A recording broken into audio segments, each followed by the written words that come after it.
That way. Welcome to the Mailman Show. I'm your dog Mailman, locked in with you till 7 p.m. on Denver's Urban Alternative 1047 The Drop. And I'm in the studio with a very special guest. I mean, this dude just makes life better and so much fun. Like, not only is my guy hilarious, he's a real one. You probably seen him on Comic View, Netflix, Shaq's All-Star Comedy, Saturday Night Live, much, much more. I'm in the studio with Finesse Mitchell. What up, bro? Man, that intro there, that was almost one of them Steve Harvey. Show your love for Finesse Mitchell. What's Facts. up, man? I'm good. What up, Denver? What up, Mile High? What's going on, Aurora? You know What's what I'm going on, saying? Black Hawk? What's going on? Hey, what a local, never mind. But yeah, man, I'm happy to be here. We happy to have you, Oh, man. man, you happy know. holidays, you know what I'm saying? How was your holiday? Man, holidays was amazing. That's what's up. Holidays with the family. Mm-hmm. I got to be home, no shows. You know what I'm saying? We were rewrapping gifts from last year that we knew kids would forget about. You know what I'm saying? It was beautiful, bro. You know what I'm saying? And it's good to sort of be a celebrity because you get so much free stuff.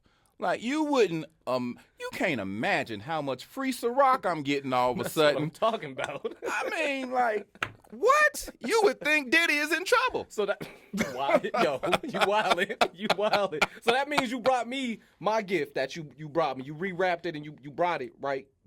Actually, it got confiscated by Oh, TSA. wow. Yeah. Wow. Don't y'all have dispensaries out here?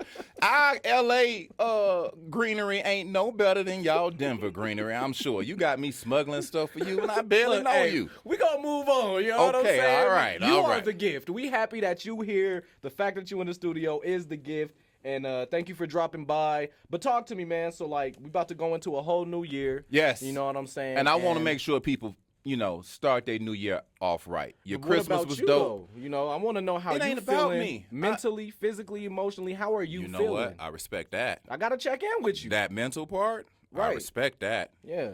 You know Let what? us know how you feeling. I tell you what, and I'm gonna keep it 100.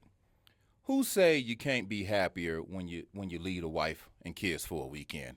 I Right. never said that. I feel great right now breathing this good air. Matter of fact, every time she called, I frown a little bit because I'm like, I just got here. What do you want now? Why are you invading my? No, I'm just messing with you. We in Colorado though. You know what I'm saying? You know what though, man? Like I said, I love Denver. Denver is one of my favorite places to come out here and perform. I just rocked it with New Edition at the Red Rocks Yes, Amphitheater. yep, You know what I yep. mean? I got Facts. a chance to host that.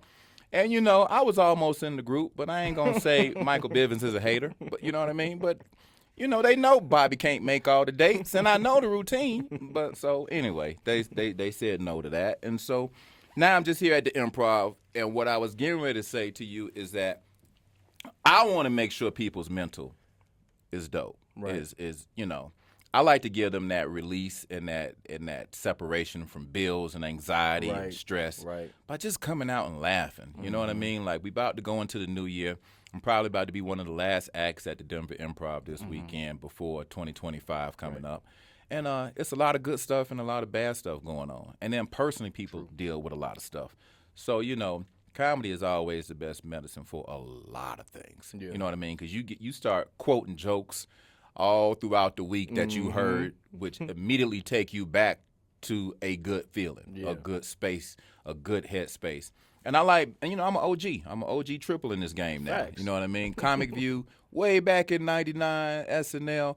China's Dad on Ant Farm on the Disney Channel. That's a huge one.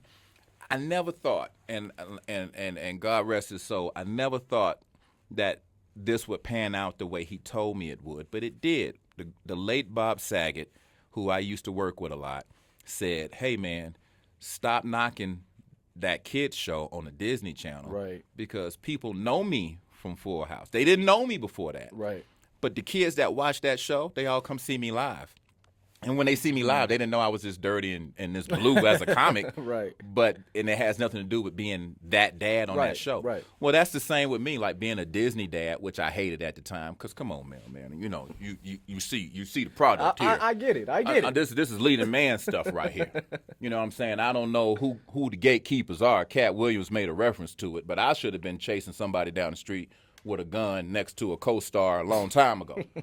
Buildings should have been exploding, and I should have been saving white women. Like, I should be in the movies. But I was on Disney, you know what I mean? And a good 4-year run. And now those people come to the comedy shows saying, I loved you. I grew up watching you. You China's daddy, da-da-da-da. And I'm like, okay. So, that's gotta be a great feeling. It feel good. You know what even feel even better? I got a daughter who's, one of them is 6.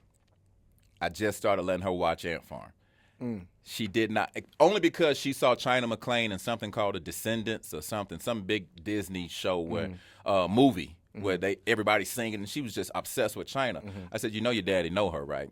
She gave me that look. Say Cap. Yep, super Cap.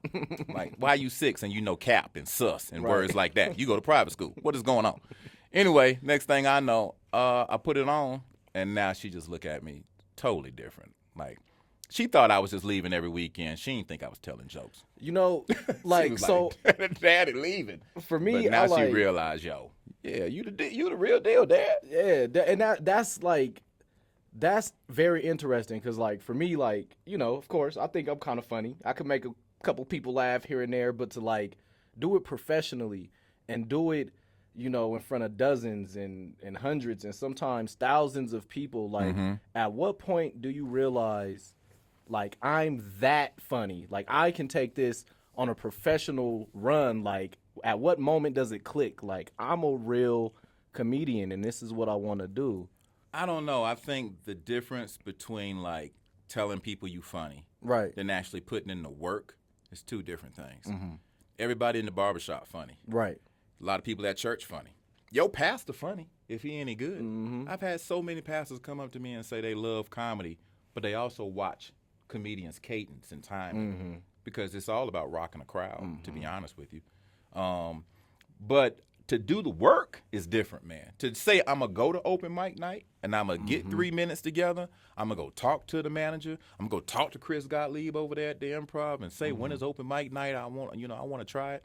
That's the difference because you can keep talking about it. And then when you get up there on that stage and you see how elevated you are above the crowd and they staring up at you with their arms folded, then you realize, oh, man, this harder than an Easter speech. You know what I'm saying? It's something about the nerves. Once you get up there, it don't come out like it did in the car or in front of your boys. Facts. You know, and if you don't even know if you have a fear of public speaking till you get up there. Right. It's totally different.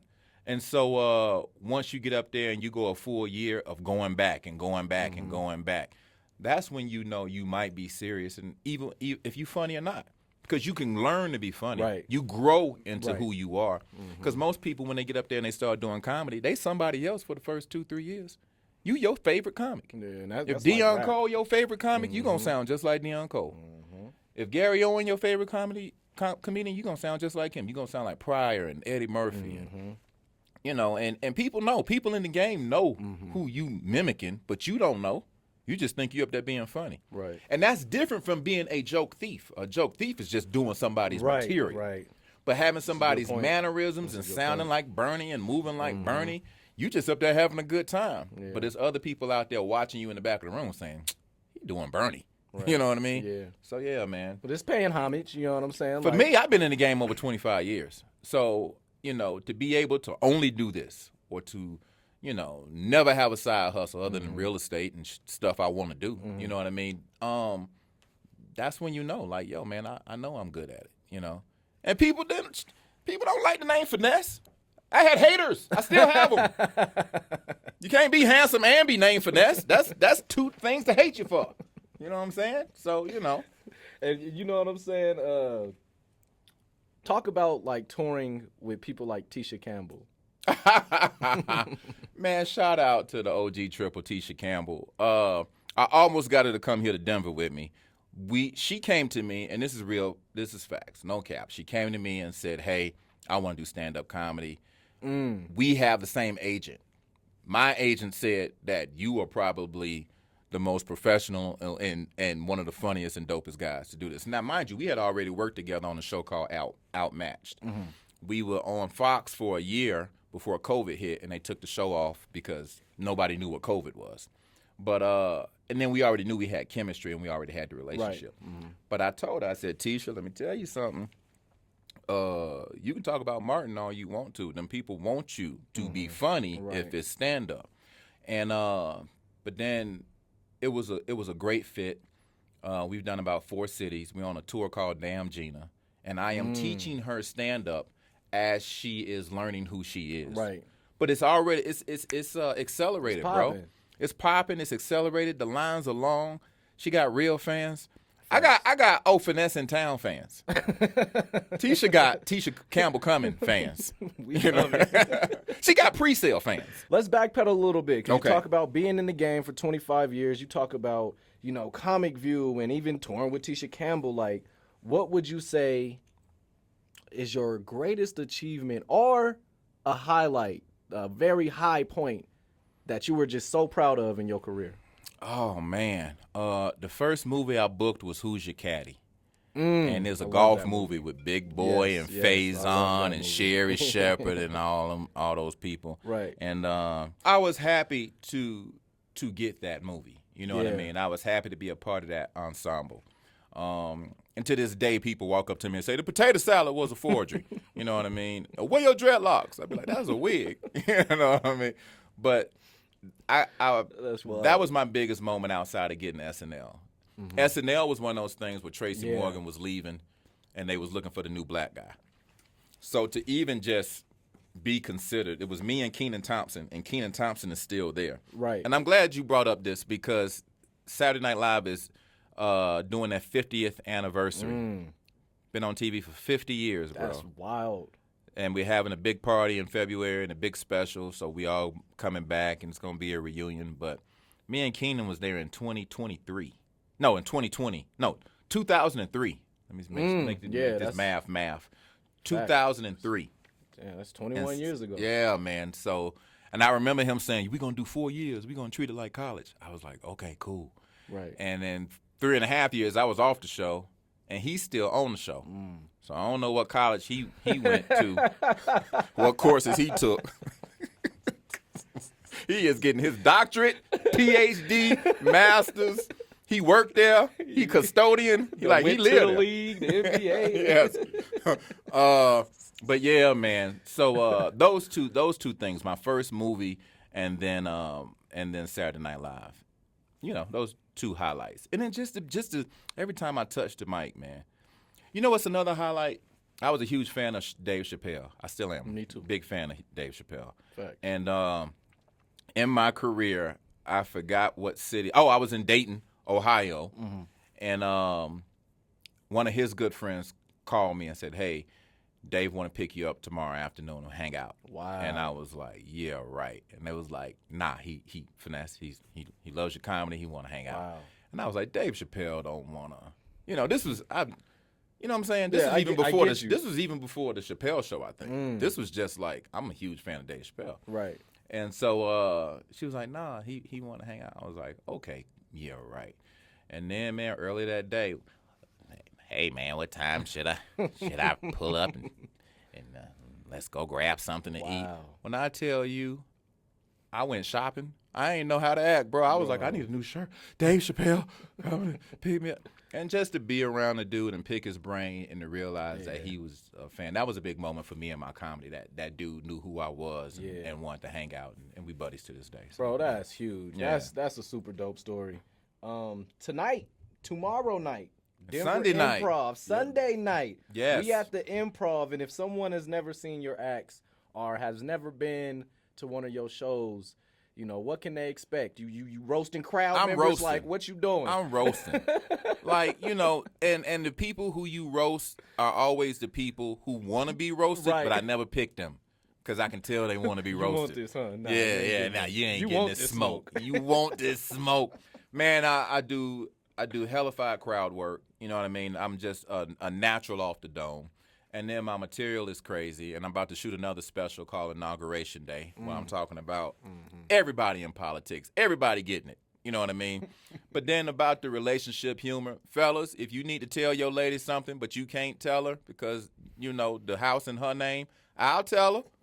I'll tell her. DM me for these free tickets and then say, and by the way, her name is Sheila Guthrie, and she going to be wearing a pink shirt and I'll single her out, and you just tell me what to say, so you don't get in trouble. She'll just be like, Finesse is psychic. You know what I mean? Yo, you wild. But yeah, man, it's gonna be a wild weekend. I'm getting ready for my special, and I'm on tour right now in Denver. You know, you always show me love, so I can't wait to see you. Man, that's beautiful. We cannot wait to see you at the Improv. You know, Finesse Mitchell gonna tear it down. Last question I got for you, and it's the serious question. Okay, You know, 'cause I the gotta baby's not mine. Okay, my bad. It is All not right, mine. all right. I only been to Denver twice. I barely knew that girl. I blame Francois and 3 Deep. They the one set up the party. They in trouble, not me. I ain't even talk about that. Oh, I ain't okay. even talk about that. You look like you was about to say baby oil. I don't know nothing about no baby We oil. gonna let y'all figure that out. All I right. want to know your top 5 comedians of all time. Dylon, and Finesse. We are underrated, overlooked. Right. We've been in the game for forever. We should be doing movies or more movies. I'm writing movies now, so I'm super what's excited about that. I got one in the works for 2025, and it's about partnership. You know what I mean? And collaborations. So I'm looking to do a lot of that this year. I'm excited. I'm busy. Yeah. But I love Chappelle. I love Eddie Murphy. Yeah. Richard Pryor before Eddie Murphy. Just 5. Just We're not 5. gonna say Yeah, top yeah, 5. no Chappelle, Eddie Murphy. Okay. Richard, Eddie, Carlin, Chappelle, Patrice O'Neal, Finesse Mitchell. That's solid, bro. Yeah. That is solid, man. Ladies and gentlemen. Chris, you like that list? All right. That was my dog, Finesse Mitchell, man. We gonna catch y'all at Denver Improv tonight. Pull up, slide in my guys' DMs, do what you gotta do. But we definitely gonna meet you at Denver's Improv. It's Mailman on Denver's Urban Alternative 104.7 at Drive Ski. Peace.